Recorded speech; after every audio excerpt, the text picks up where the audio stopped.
Wednesday. Hello, it is 1 p.m. in Athens. It's 3 a.m. in Las Vegas. I'm Monita, Rajpal. You're watching CNN, the world's news leader. This is World One, live from London. Ground to a halt, a massive 48-hour strike is paralyzing the country as the government moves to vote through sweeping austerity measures. Trade unions have told their 2 million members to hit the streets in protest. 20,000 marched through Athens early Wednesday to mark the start of the strike. That's according to AFP. Flights are grounded and ports are closed with air traffic controllers, public transport workers and school and hospital staff all walking off the job. Battle isn't over for Greeks who say if this is a war, they are the casualties. They're taking their fight to the streets of Athens in what is expected to be the biggest protest in years. CNN's Diana Magni will be joining us. She joins us now on the phone from Athens with more on these protests. And tell us how big the crowds are, Diana.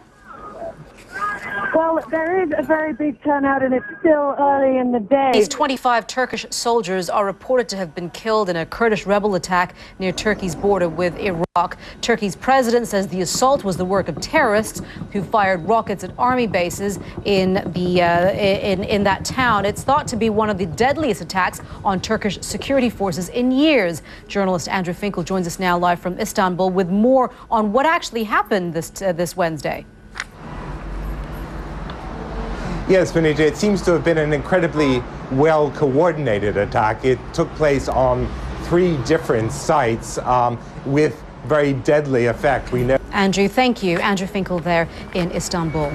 A long, difficult and exhausting struggle. The words of Gilad Shalit's father as he describes his son's 5 years in captivity. The two were reunited yesterday on Israeli soil after 24-year-old Gilad was released by Hamas as part of an historic prisoner swap deal.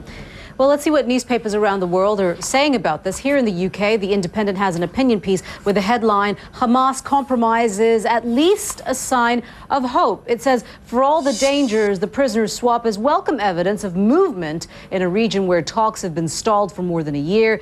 There is still much to play for, but any progress is better than stalemate.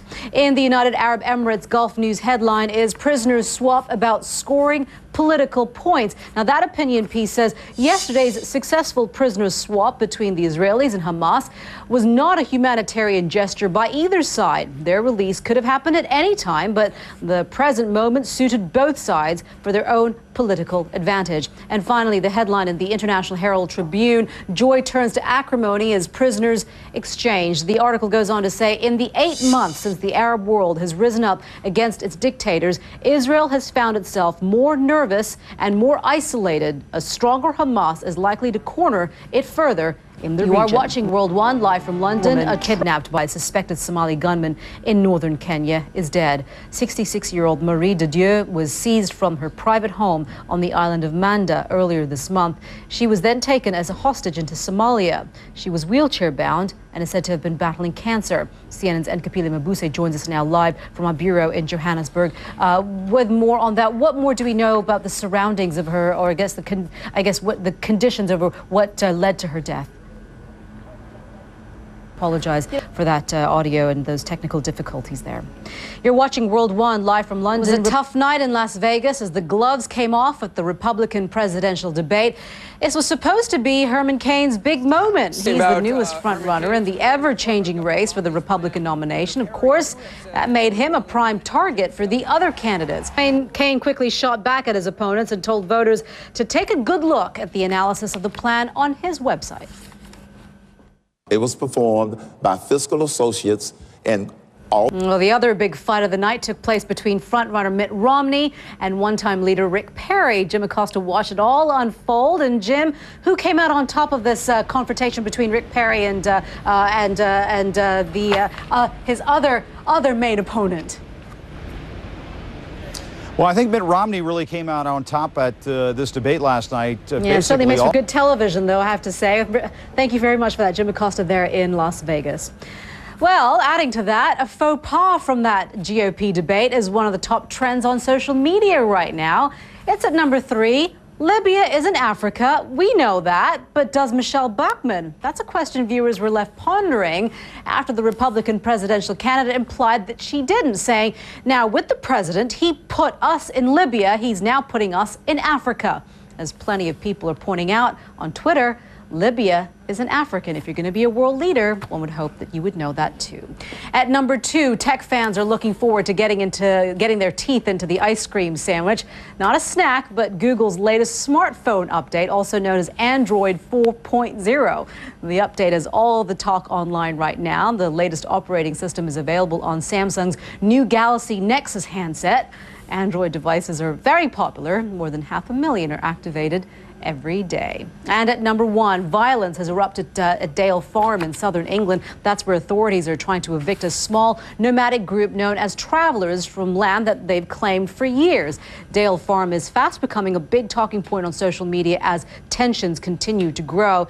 And of course, still to come here on World 1, CNN's Nema El-Belgir she's there and she'll bring us the latest when we come back live. You're watching CNN. Forces loyal to President Assad have clashed with army deserters in the country's south. That's according to the Reuters news agency. It came after witnesses claimed at least 3 people were killed during a demonstration against the arrest of a cleric in the town of Hirak. CNN's Arwa Damon is in Beirut, in neighboring Lebanon. She joins us now live with more. Arwa.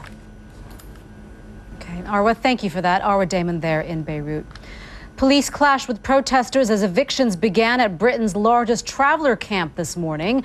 The operation to remove hundreds of people living without permission at Dale Farm in Essex. Jose Mourinho has already won the Champions League twice. Now he's trying for a 3rd time with Real Madrid.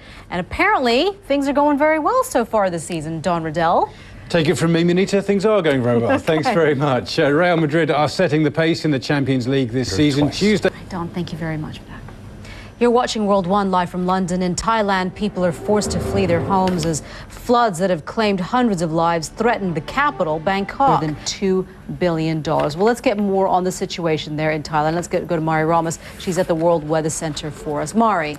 Hey, Monita, you know, it's really amazing to see all of this water, and sometimes it's hard to comprehend how much water is actually there. Mari, thank you very much for that.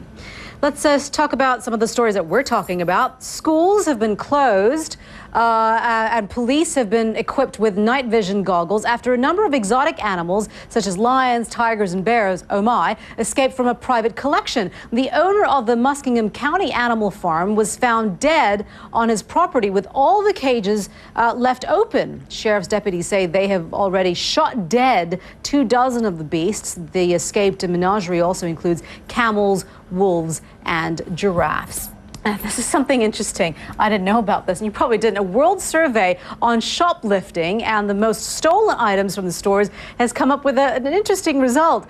It's found that cheese is the most pilfered food item, with thieves taking a 3% bite out of cheese sales.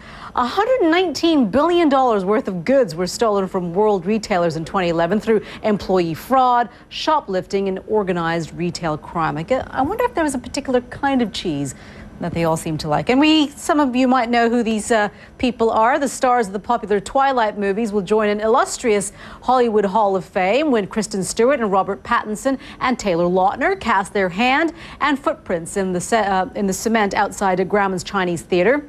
The young actors will make their mark alongside the likes of Marilyn Monroe, Steve McQueen, and Clark Gable in a ceremony next month. How exciting for them.